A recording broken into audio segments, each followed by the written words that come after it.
un projet donc, qui consistait à faire une étude et un inventaire général donc, de tous les monuments, de toutes les constructions en terre entre Ouarzazate et Hamid sur une distance de 250 km. Donc c'est un projet qui nous a pris à peu près 6 ans de travaux. Il nous a permis de relever 300 villages. Et sur tous les plans au niveau des études, donc, que ce soit des études architecturales, que ce soit des études historiques, que ce soit des études anthropologiques.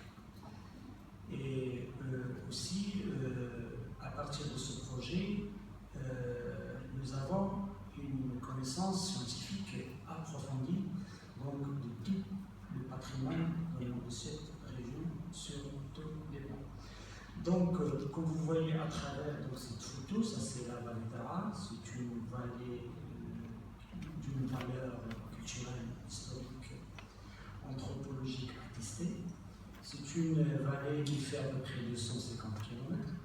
C'est une vallée composée de 6 palmeraies, mais plutôt de 7 palmeraies, parce qu'il y a une palmeraie qu'on oublie toujours, c'est la palmeraie de Médam, donc qui est donc en parallèle avec le cours d'eau.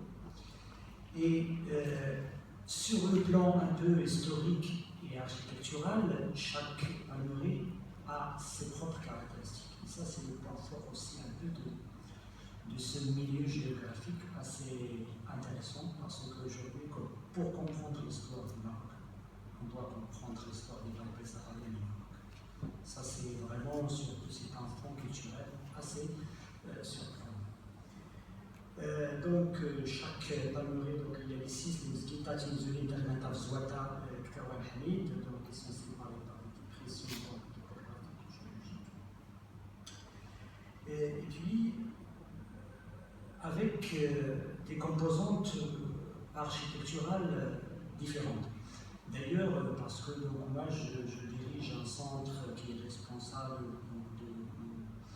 du patrimoine, qu'il soit en terre ou en pierre, donc des vallées sahariennes du Maroc et de l'Atlas, qui est un centre sous la tutelle du ministère de la Culture, donc il agit sur la plus grande superficie un peu territoriale nationale.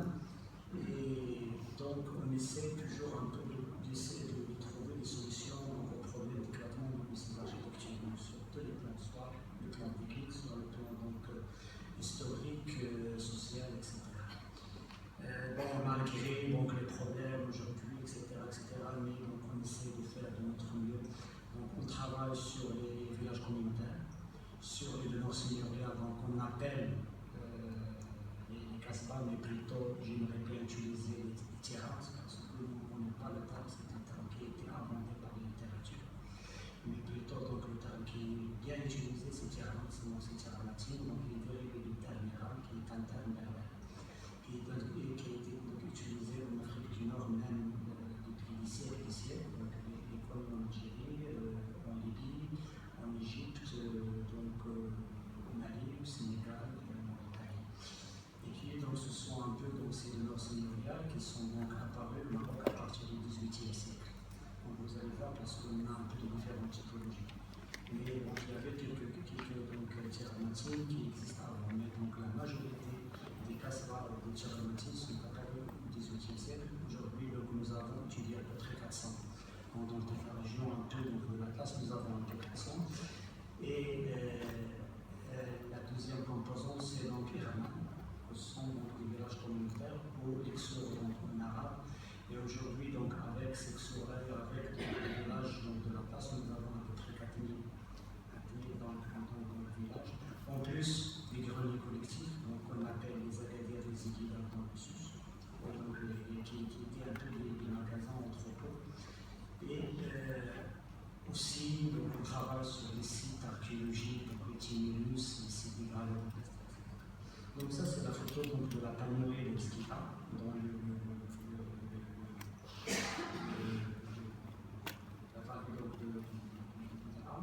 Ça, c'est aussi la typologie donc, des casbahs de forme carrée. Ça, ce sont des casbahs simples, ce ne sont pas des casbahs de commandement, parce qu'il y a quand même une différence entre donc, les casbahs qui sont simples, donc de famille, donc avec un plein carré.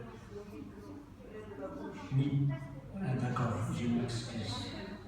Ça va? C'est bon? Donc, ça, ce sont un peu donc, des demeures seigneuriales donc, de forme carrée avec 4 gros angles. Ce sont des casbahs qui donc, sont construites donc, au début du XXe siècle. Et là, c'est une casbah qui était donc abandonnée à partir de l'indépendance du Maroc.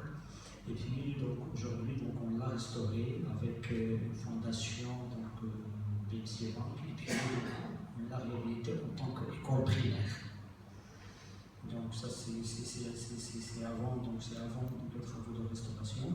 Et là donc c'est l'intérieur un peu de ces casbahs. Ça c'est une casbah de commandement. Ce sont donc de grands casbahs qui font à peu près entre 1 jusqu'à 2 hectares. Donc ils se sont organisés à l'image même des villages. Donc tous les espaces qu'on trouve dans les villages, on les trouve dans ces casbahs de commandement qui sont donc apparus au XIXe siècle, après l'éclatement des structures sociopolitiques dans la région. Parce que la casbah, c'est la domination, c'est vraiment l'image de l'éclatement du pouvoir local. Donc, ce travail nous a permis à faire toutes les études sur l'état de conservation, sur les différentes typologies. Et là, c'est un exemple parmi d'autres de la casbah de Tell-el-Mougad, de Ksar de Tell-el-Mougad. Et vous voyez donc ça, nous avons utilisé un peu 3 types de photos aériennes. Donc une photo de 1978, la photo de 1987 et de 2004. Donc selon les différentes échelles. Et puis avec un système d'information géographique. Donc après avoir collecté les données, les introduire, les traiter, etc. Donc nous avons essayé un peu de faire des analyses. Et là nous avons demandé à l'ordinateur de nous donner l'état de conservation de tout l'exor de la vallée. Et là, vous voyez, donc ça c'est un exemple. Donc, le rouge, c'est complètement en ruine, abandonné. Et le bleu, c'est donc récupérable, c'est-à-dire donc il est encore utilisé. Les gens mettent encore des animaux dedans, des outils, donc on peut récupérer. Et vous voyez aussi donc la couleur jaune, c'est en bon état. Et là, lorsqu'on connaissait un peu d'analyser, de faire un peu des corrélations avec le social, donc toute la partie rouge était habitée par les Brahmas, les anciens esclaves, et les communautés juives. Donc, tout ce monde-là, après l'indépendance, il a abandonné, donc il a quitté les villages. Et puis, donc, on se retrouve avec beaucoup d'espaces qui sont complètement en ruine. Et là, donc ça, ce sont les différentes typologies sur lesquelles nous avons travaillé, donc les typologies de mosquées, de synagogues, de marabouts, de zaouïas, les typologies d'arcades, de patios, de piliers, les typologies de fenêtres, les typologies de portes, d'entrées, etc. Donc ça, vous pouvez un peu voir aussi toutes les analyses avec les enceintes, avec les mosquées, avec les plans, avec les corps de niveau, et même on essaie aussi de calquer les plans dessinés par le technicien sur la photo aérienne pour voir un peu la morphologie des bâtiments. Ça c'est l'analyse sur l'état de conservation de la palmeraie de Zika. Ça ce sont un peu les données sur le pourcentage de l'état de conservation, avec aussi les éléments de motifs décoratifs. Un modèle auquel nous sommes beaucoup attachés, donc ça c'est la palmeraie, la dernière palmeraie dans la vallée du Daran, donc c'est la palmeraie de Mohamed Ghazlan. Mohamed Ghazlan, donc c'est un nom nouveau. On ne sait pas à quelle date il a été utilisé, comment il a été utilisé, pourquoi il a été utilisé. Donc le nom qu'on a un peu découvert en lisant un peu les écrits historiques et en suivant le processus d'évolution de cette vallée-là, c'est Taragal. Donc c'est Taragal. Et l'individualité un peu de cette palmeraie se manifeste dans sa situation géographique. C'est la raison pour laquelle il est resté longtemps préservé des influences extérieures. Donc il est dominé par les contreforts de l'Anti-Atlas et il est ouvert largement au sud sur le Grand Désert. Donc ce district très fertile n'a jamais connu de sécurité, ni de stabilité politique. Comme les autres palmeraies, il était à la proie des nomades pastoraux, donc qui ne cessaient d'imposer leur autorité. Pendant des siècles, donc les sultans marocains et les chefs religieux, après donc plusieurs tentatives, se sont montrés incapables de protéger donc, cette région. Le pouvoir était réparti dans cette palmeraie entre donc, les grands Ksour. Ainsi, cette palmeraie, donc à cause de son isolement géographique, sombrait longtemps dans l'oubli. Les textes historiques n'ont fait que de rares mentions jusqu'au XVIe siècle. Donc c'est à ce moment que Taragal serait signalé pour la première fois chez Manuel Carvajal, donc le grand voyageur espagnol. Toutefois, le peu d'informations qu'on possède atteste que cette palmeraie a tenu un rôle économique et politique du premier ordre, notamment à l'époque saadienne. En outre, la palmeraie a longtemps préservé les influences extérieures, donc donnant naissance à une architecture originale. Cette architecture reflète la culture donc, des palmeraies pré-sahariennes. Et même son histoire, donc, on peut la diviser donc, en trois parties, donc avant le 8e siècle, entre le 8e et le 16e siècle, et le 16e siècle, donc le 20e siècle.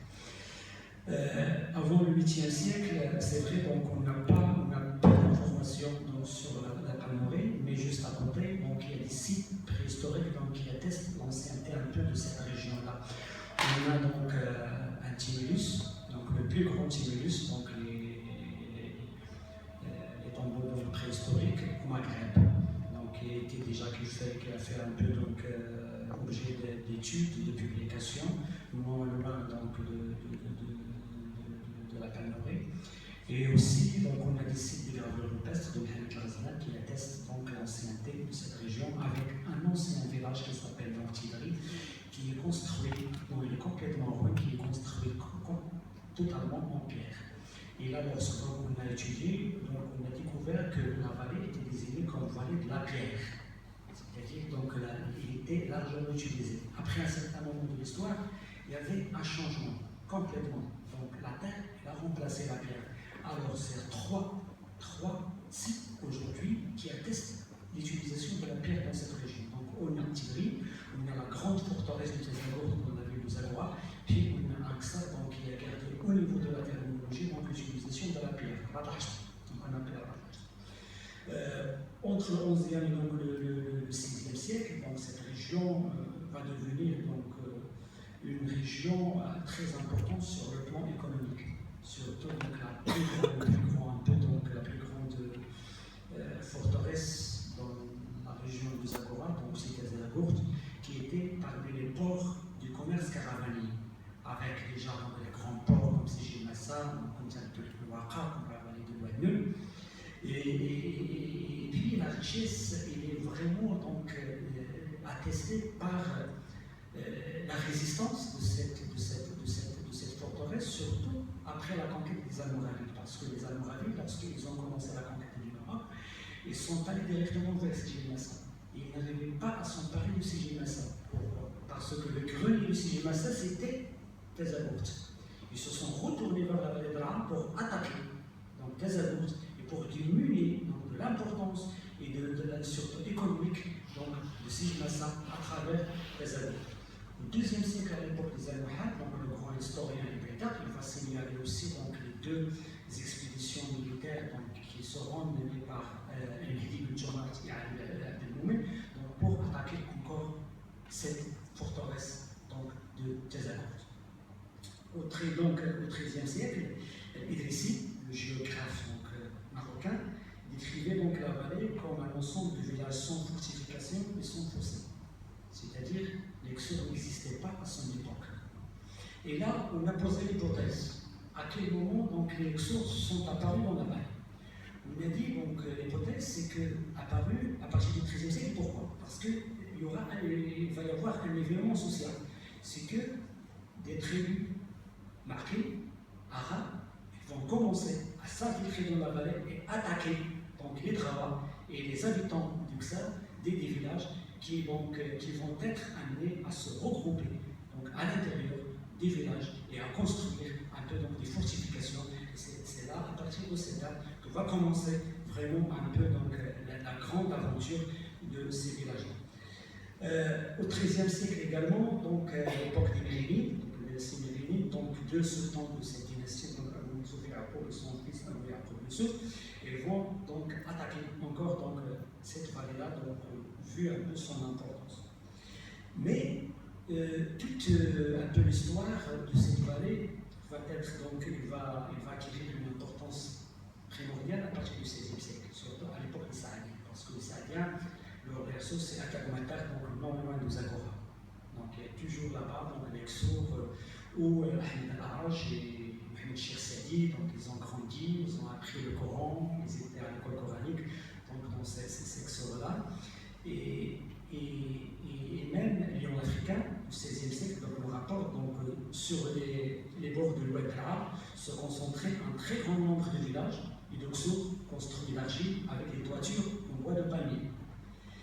Et les Saadiens, ils vont déjà donc, utiliser cette vallée et la palmeraie du Zahragan déjà comme un itinéraire pour attaquer le Soudan, c'est-à-dire dans Tombouctou.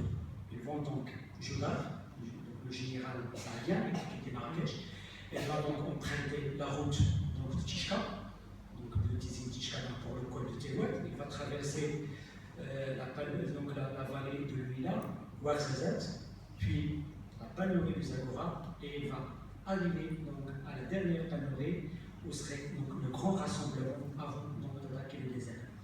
Et puis, après donc, la conquête, donc, lors du Tombouctou va arriver, ils vont construire un poste douanier, le plus grand poste douanier un peu donc, du sud-est du Maroc, et là on a les traces donc, de Kasbat Lalouche, donc la Kasbat des légionnaires.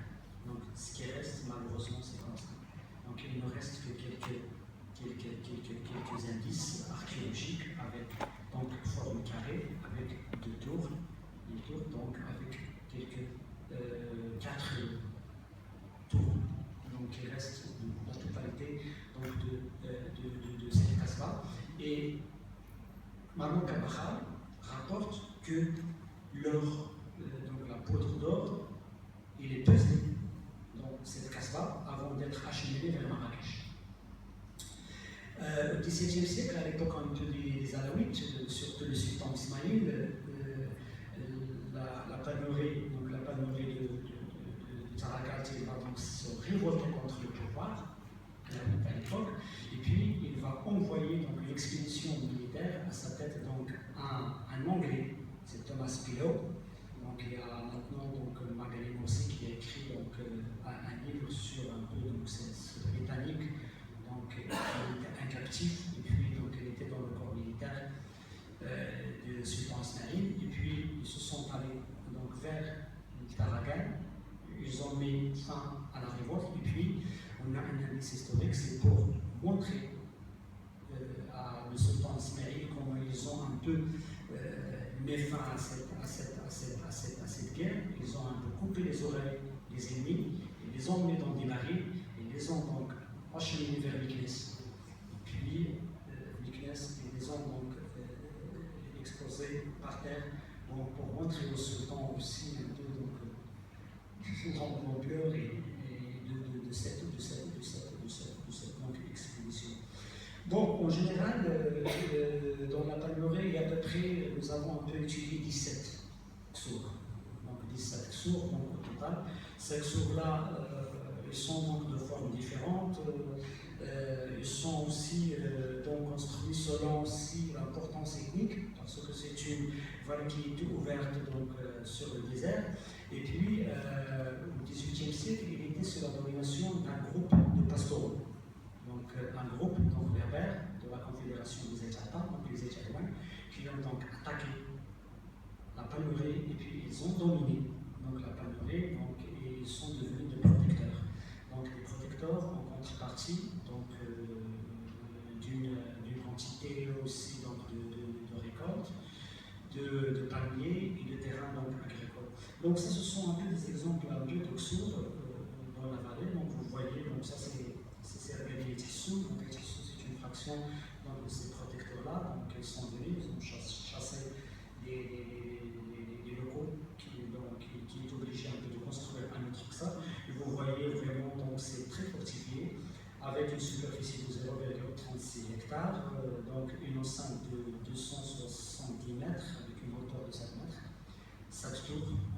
hauteur maximale du tour, c'est 9,8 mètres. Pour donc vous montrer un peu aussi l'importance un peu de cette tour-là. Là, donc, c'est le plus grand que ça aussi dans la panorée, c'est la Paris, donc il est complètement donc, habité. Et puis, donc, il est habité aussi donc, par les travaux. Donc, là, vous voyez dans les différentes donc, parties, il y a des composantes spatiales de Soxal. Donc, il y a des espaces collectifs, des espaces privés, avec des entrées en chacun, donc la 1 et 2. Et là, c'est la bergerie collective. Donc, c'est très rare aussi de retrouver la bergerie collective dans ce secteur-là. Donc, toute la vallée, on n'a trouvé que 4 sauts qui sont dotés de cette bergerie collective. Donc, avec également donc, les ruelles couvertes et non couvertes. Et là, vous voyez l'enceinte avec la tour. Malheureusement, la tour s'est effondrée, ça fait 2 ans. Et maintenant, donc, on essaie un peu de trouver des solutions donc, pour la réhabiliter, la reconstruire. Avec donc, la commune, là c'est l'intérieur, donc là c'est l'intérieur des mosquées, l'intérieur donc des casbahs, avec donc les arcades, les différentes arcades. Et là c'est aussi donc un autre oxade qui est complètement aussi habité. Et puis ça c'est le Mohamed Rosla qui est origine aussi le Mohamed aujourd'hui de la ville, de la nouvelle ville. Et là vous voyez un peu donc, la structure. Et oui, il fait à peu près 3 hectares. Au niveau de la superficie, donc avec une longueur d'enceinte de 830 mètres et avec donc 3 tours. Là, ce sont un peu donc, les différentes sources un peu de cette vallée. Malheureusement, donc, il y a l'avancée du désert, donc les tempêtes de sable, qui est donc en train aujourd'hui d'ensevelier les cascades avec un grand danger, surtout dans cette panorama. Je ne sais pas, donc il y a des projets, mais c'est vraiment, donc, il y a encore un grand travail à faire par donc, les services des eaux forêts. Ça, c'est la dernière cascade avant le désert. C'était donc les cascades de rassemblement dans des caravanes avant d'attaquer le grand désert, c'était Ouel-Sidri. Et là, vous voyez, donc ça, c'est maintenant, donc il n'existe que quelques structures. Ça, c'est la photo de 1978. Et vous voyez déjà les dunes de sable qui sont donc juste à côté de cette cascade. Et là, vous voyez, donc, ce sont donc des roches de palmier donc, pour arrêter l'avancée un peu donc, de ces lieux-là. Donc, la grande problématique pour nous, donc, ça ne pose pas au niveau technique, au niveau donc, financier, parce qu'aujourd'hui, on peut trouver de l'argent. Le grand problème un peu qui entrave pour notre intervention, c'est le statut juridique. Ça, c'est vraiment parce que dans ce patrimoine-là, vous pouvez rencontrer, je vous donne un peu un exemple, sur le Casbah, vous pouvez un peu rencontrer jusqu'à 60 héritiers. 60, 70, 100 héritiers. Alors, il y a quelqu'un qui a hérité la porte, l'autre la cuisine, la terrasse, et puis donc il faut aller les chercher. Ensuite, c'est un patrimoine, sur le plan juridique, il n'est pas protégé. Parce qu'on n'a pas beaucoup classé, vu un peu ce statut aussi donc, juridique, donc on n'a pas pu classer beaucoup. Sur le 400, on n'a que 3 jusqu'à 4 casbahs qui sont classés patrimoine national, avec un patrimoine mondial donc, qui est le site Espiritu. Aucun grenier est classé patrimoine national, aucun village communautaire sur les 4000, sauf le Espiritu. Donc il est classé. Donc, pour vous dire aussi l'ampleur et la souffrance qui entrave encore nos interventions. On a parlé également, donc, on est frappé par les grands nombres aussi d'anciens mosquées, de mines alimentaires, de grande qualité. Également, c'est une panorama qui est ouverte à la merci du tourisme, surtout un tourisme des 4x4, des quads, des bivouacs. Donc, surtout parce qu'il y a un lac d'Iriki avec beaucoup de bivouacs. Et là, qui a donc tout ce tourisme-là, il agit beaucoup sur la fragilité un peu de cette palmerie. Parce que toujours on considère, nous, dans notre centre, dans nos interventions, que pour le pays, le tourisme est pas mal nécessaire. Mais quand même, il faut dire aujourd'hui stop. Parce que si on continue comme ça serait quand même un mal pour ce patrimoine-là. Parce qu'il y a beaucoup de gens qui se sont investis malgré un peu les potentialités énormes sur le plan donc, architectural. Et là maintenant il y a un centre donc, qui est apparu complètement embêtant, avec donc, la nouvelle ville de Mohamed Ouazzane. On lutte aujourd'hui donc, pour établir un plan d'aménagement pour ces palmeraies-là, parmi donc, ces palmeraies.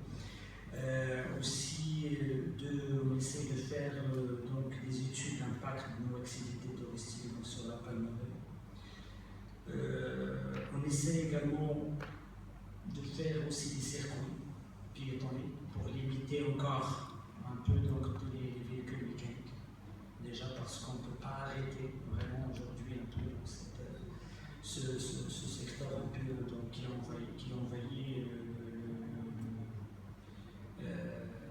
ce patrimoine. Et aujourd'hui, nous sommes en train de mettre en place à l'entrée de la palmeraie un grand centre d'interprétation. À côté des sites de gravure rupestre et donc des généalistes de fonds d'argent, donc un grand centre donc, qui sera construit avec les matériaux locaux dans lequel on va essayer un peu d'expliquer cette histoire,